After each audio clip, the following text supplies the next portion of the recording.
So I like it warmer in our house. My husband likes it cooler. He turns the thermostat down. I get cold, and I'm cold, so I jack that thermostat up really high. And I jack it up because I want it to get warm fast. But the issue is that it's not like, let's say I set it at 80 degrees, it's not going to be 80 degrees right away. There's a delay from when it starts to when it ends to become 80. So when he comes in, feels like it's really warm in here, he takes it down even lower than what I had before in response to, I need this to get cooled down quickly. And there we go, back and forth, touching that temperature. Actually, that happens at the workplace too. When you have temperature controls, there's somebody who studies this out of Buffalo because men and women say they need different temperatures in the office spaces. And so you get men trying to turn the temperature down and women trying to turn the temperature up and saying that they're uncomfortable. This type of equation is called a delay equation. And so you can really write down something quickly. They used to have this kind of a process on a boat too. Like if you, they used to steer a boat by actually having the steering wheel on a boat connected to sacks of weighted sacks. So that when you actually pull the steering wheel, it pulls the weighted sacks from one direction to the other in the back of the boat. But when you do that, it's not going to turn right away. It's not like automatic steering. So you have like this delay, and what you'll end up getting as a solution is oscillation. But you can actually see that from the differential equation you write down. So this is called a delay differential equation.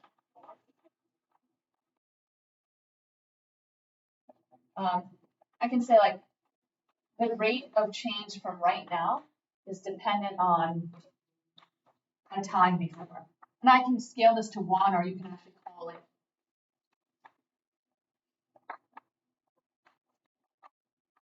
tau, is what they use in books.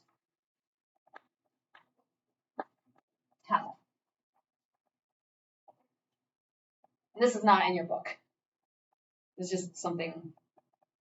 This is actually folks who've had differential equations and then start to look at something like this. If we were looking at something like this for if you inject someone with insulin, the assumption is that it's immediately mixed in your body. That's not true, though. There's a delay from when that insulin gets mixed.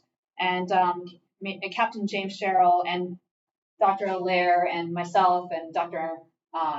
Tony, I'm not going to try to say his last name, but we all looked at this equation. I said, I think it's a delay equation, because then you start to see oscillations. You also see it in the Rohus model where you have the carrying capacity and you have a population that they love to show that in Jedi Math. They show it also in 104. So you have this like growth like this. That's not really what happens. So the idea behind the carrying capacity is that you actually get up to this limit, but animals don't know that. People don't know that. They just, so what's going to happen is there's a delay between birth and death. So you're going to still have babies, even though you might not have resources. So what's really going to happen is they're going to go up and overshoot the population and then go down and oscillate around this. It's a delay equation. That's what's generating this. And then the initial condition is what's interesting. That's what I wanted to show you. The initial condition, you kind of have to know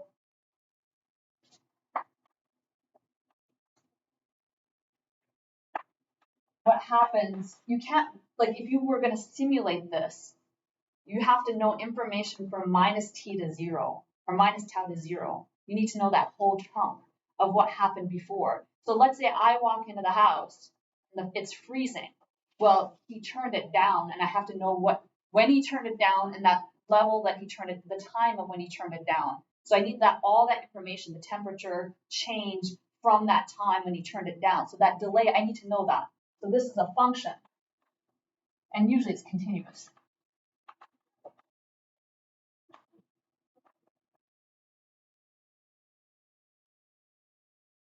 So I need all that information from minus tau to 0, not just one point, not a vector.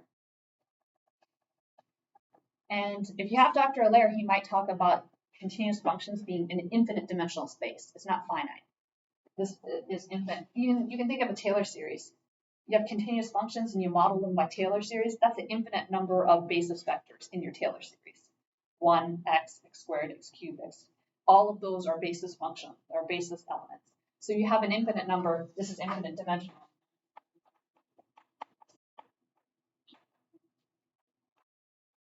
And all the stuff you learn in ODEs doesn't actually transfer, like 99% doesn't transfer over because of that initial condition living in this weird space.